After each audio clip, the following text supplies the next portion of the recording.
Alright, what's up everyone? My name is Nam. Right now I'm living in Toronto, Canada. Um, just got back from work. Still pretty tired, but somebody asked me to make this video about me sharing my experiences in learning English. So I thought this would be helpful for some people at least. So I agree. And let's get to it. Alright, so before we really get started, I just want to say that in this video I'm not trying to intimidate anyone. This video is rather just me trying to share my own personal experiences with you guys. It's just in case one might find it relatable.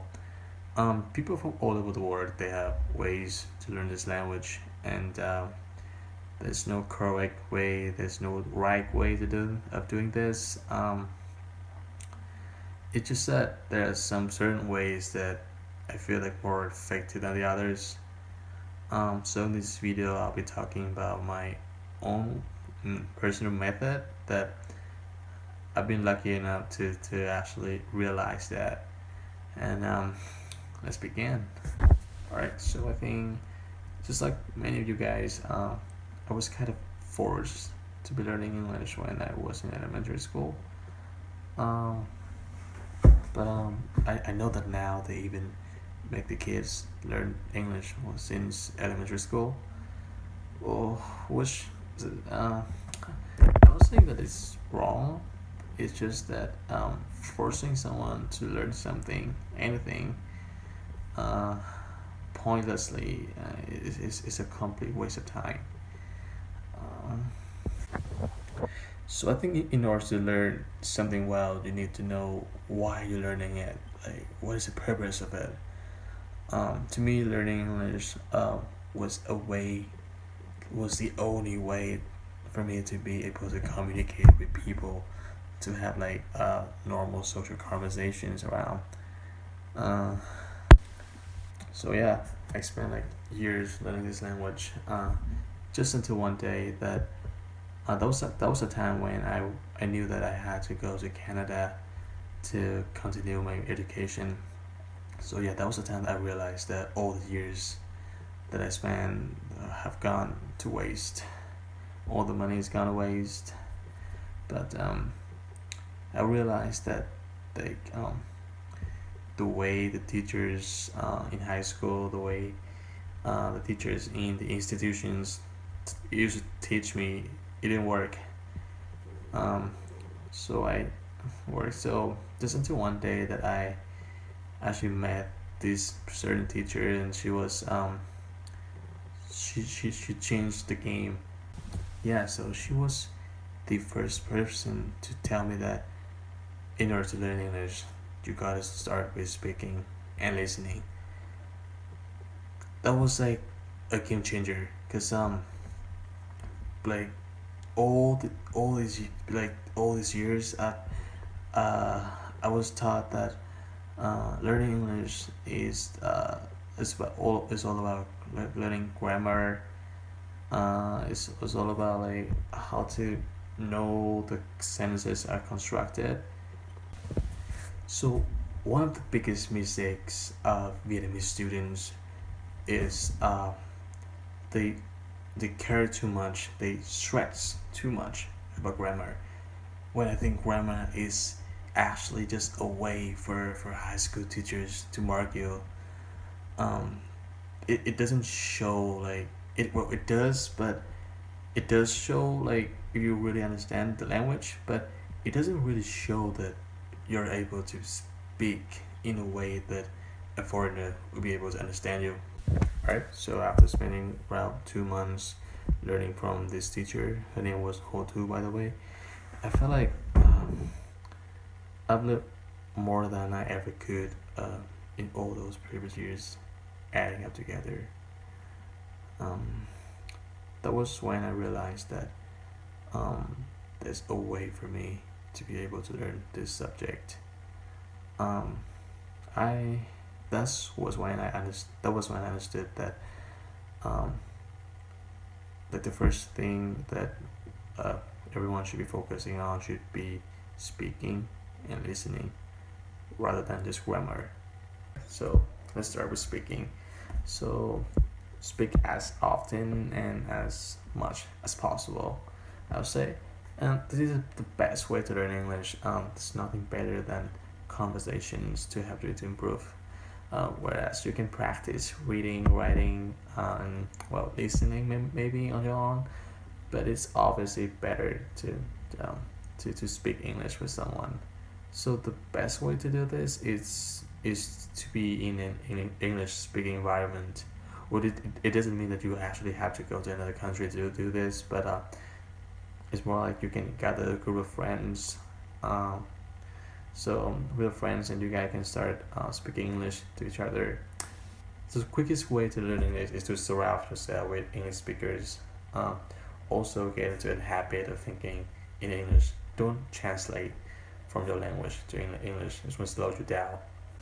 Yeah, and also when you talk, use sentences that will naturally and instantly feel right to you. These are often the correct ones. Uh, Many students try to develop an intuition of English, but I would suggest use yours interested. Well, this might sound a little strange and embarrassing at first, but record yourself. Record yourself talking and listen to your own pronunciation. Taking speed and the flow of your English, of your speaking, it will give you a great chance to actually see the areas you need to work on. You actually see like what are you getting wrong, and why are you getting wrong, and how to fix it. Finally, it's fun to sing in English, so try to learn some new songs and read the lyrics, try to understand it, and well, sing your heart out. All right. Second thing is about listening. This is a skill that needs to be worked on every day.